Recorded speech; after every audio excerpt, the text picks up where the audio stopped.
When most Americans gather with their families for dinner today, they're looking forward to passing the turkey and taking a pass on talking politics. According to a new poll, 58% of people celebrating the holiday dread any discussion about Washington or the White House. Only 31% say they're eager to talk politics with their family and friends. So how do you keep a polarizing topic from destroying your holiday dinner? Let's ask Dr. Lisa Palmer, a psychotherapist with the Renew Center of Florida. Good to see you. Happy Thanksgiving. Happy Thanksgiving to you. It is a beautiful season, but it can definitely be a very stressful season, and we have to be prepared for that at the supper table. Otherwise, we can really stir the pot, right? Yeah. So we want to make sure we set boundaries and that we take a breather and that we shift conversation to topics that are more, less stressful. So just don't talk about it? I definitely want to emphasize.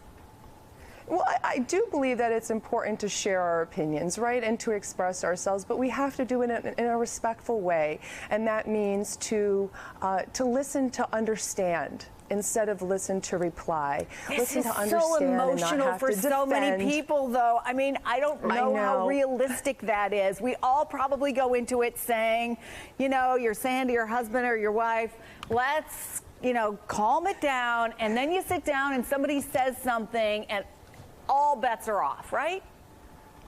It's so true, and when we're stressed out, definitely those emotions run high and we want to react, but we can. We have to remember that this is a time of gratitude and of peace, and we have to restrain ourselves and just not try to defend, not try to change another person's opinion, but just to relax and enjoy the holiday and listen to understand again instead of listen to respond. This says something, though. 58% of people are dreading this. That's higher than last year when it was 53%.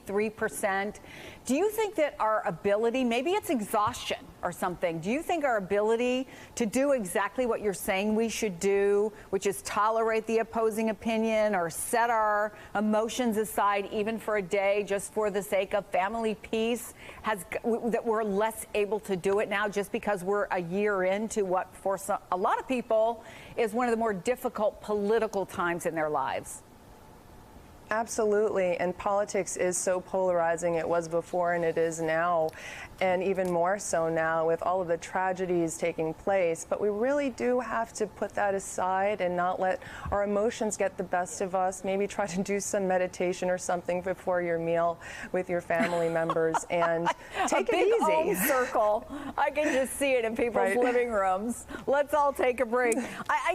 There's another side of this, maybe, because there's other stuff that's in the conversation, sexual harassment, for example, and abuse. I mean, these are important topics. So I wonder if, and not that that's something you want to talk about at the family dinner table necessarily, but, if you're having these conversations, is there possibly a positive side to it that we are talking about things that need to be talked about?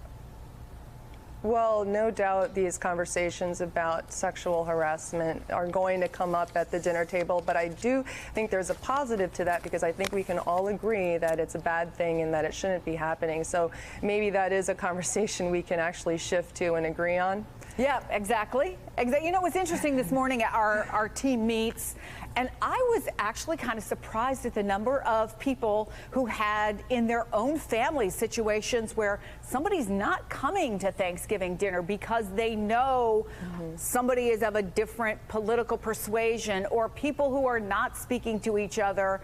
I mean, are these going to be long-term rifts, or is this something that time will heal?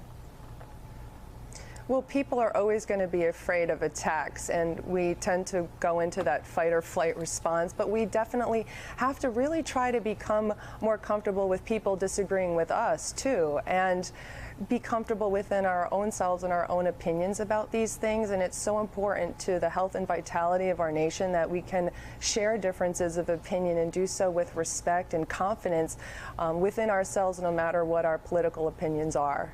I'm a total coward, so I just say I talk about this all week long.